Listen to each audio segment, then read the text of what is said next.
নমস্কাৰ সকলোকে ওয়েলকাম জনাইছো ইউটিউব চেনেল কেৰিয়াৰ আসামলৈ আৰু আজিৰ ভিডিঅ'টিত আমি আলোচনা কৰিম আসাম ডাইৰেক্ট ৰিক্ৰুটমেণ্ট এক্সামিনেশ্যন বা চমুকৈ ADR ৰ ৰিজাল্ট কেতিয়া দিব।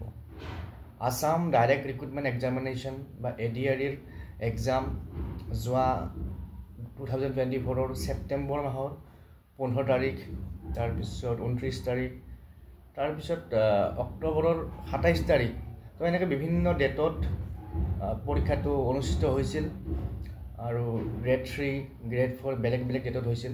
তো পৰীক্ষা হৈ যোৱা যেহেতু এতিয়া প্ৰায় 3 মাহ পাৰ হৈ গ'ল, অক্টোবৰত শেষ হৈছিল, নৱেম্বৰ ডিচেম্বৰ জানুৱাৰী মাহ পাৰ হৈ গ'ল। তো এতিয়া সকলোৰে মনত প্ৰশ্ন আহিছে যে ADR ৰ ৰিজাল্ট কেতিয়া দিব। আৰু ৰিজাল্ট যদিও ডিক্লেয়াৰ কৰা নাই, কিন্তু ইয়াৰ আগতে এনচাৰ কি হওক বা কুৱেশ্যন পেপাৰ হওক গোটেইবিলাক আপোনালোকে পাইছে।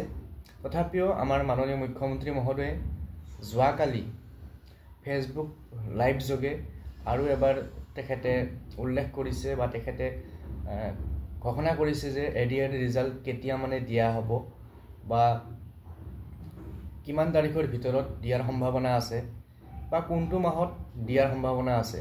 তো আহক তেখেতে কি ক'লে আমি এবাৰ চাই লওঁ। মনত প্ৰশ্ন ADR ৰিজাল্ট কেতিয়া দিব। মই আপোনালোকক প্ৰতিশ্ৰুতি দিয়া অনুসৰি একেবাৰে মাৰ্চ মাহৰ 7 তাৰিখৰ আগতে আমি ADR ৰিজাল্ট দিম।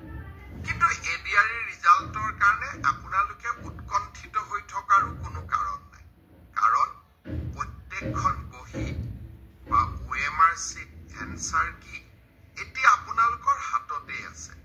গতিকে সেবাই ৰিজাল্ট দিয়ক বা নিদিয়ক, আপোনালোকে নিজেই নিজৰ ফলাফলৰ আকলন এটা কৰিয়েই ল'ব পাৰে। যোৱাকালি অসম বিধানসভাত মুখ্যমন্ত্ৰী মহোদয়ে কি ক'লে আপোনালোকে চালে, আৰু তেখেতে কৈছে যে অহা মাৰ্চ মাহৰ 7 তাৰিখৰ আগত ADR ৰিজাল্ট দিয়া হ'ব বা দিবলৈ চেষ্টা কৰিব। আৰু তেখেতে এইটো কথাও কৈছে যে ADR পৰীক্ষাক লৈ ইমান চিন্তিত হোৱাৰ কাৰণ নাই বা ৰিজাল্টক লৈ ইমান চিন্তিত হোৱাৰ কাৰণ নাই। কাৰণ কিয়, তাৰ লগত জড়িত যিখিনি এনচাৰ কি হওক বা কুৱেশ্যন বুকলেট হওক, তো যিখিনি বস্তু চাই পেলাই আমি ৰিজাল্টটো এটা অনুমান কৰিব পাৰোঁ, আমি এটা এনালাইচিছ কৰিব পাৰোঁ, আমি কেনেকুৱা এক্সাম দিলোঁ বা কিমান মাৰ্কছ পাম, কিমান আমাৰ প্লাছ মাইনাছ হ'ব, সেইখিনি আমি এটা মেজাৰমেণ্ট কৰিব পাৰোঁ। গতিকে আমি সেইখিনি মেজাৰমেণ্ট কৰি এটা ৰিজাল্টৰ এটা আইডিয়া কৰিব পাৰোঁ। তথাপিও মুখ্যমন্ত্ৰী মহোদয়ে ঘোষণা কৰিছে যে অহা 7 মাৰ্চৰ ভিতৰত ADR ফলাফল ঘোষণা কৰা হ'ব। তো এইটো এটা নিশ্চয় ভাল খবৰ, আৰু যিমান সোনকালে ৰিজাল্ট দিয়ে সিমান সোনকালে ভাল আমাৰ কাৰণে, যিসকলে পৰীক্ষা দিছে। কাৰণ কিয়, যিমান সোনকালে ৰিজাল্ট দিয়ে সিমান সোনকালে চাকৰিৰ প্ৰচেছটো হৈ যাব বা যিখিনিয়ে ছাকচেছফুল হয় তেওঁলোকেতো এপইণ্টমেণ্ট পাবই, আৰু বাকী যিখিনি ছাকচেছফুল নহয় তেওঁলোকে পুনৰ এটা বেলেগ এটা এইম লৈ পেলাই চেষ্টা কৰিব পাৰিব বা পুনৰ এটা এক্সপিৰিয়েঞ্চ লৈ পেলাই নেক্সট যিবোৰ এক্সামছ আহি আছে সেইবোৰ ভালকৈ দিব পাৰিব। গতিকে আজিৰ ভিডিঅ'ত এইখিনি কথা শ্বেয়াৰ কৰিলোঁ আপোনালোকৰ লগত।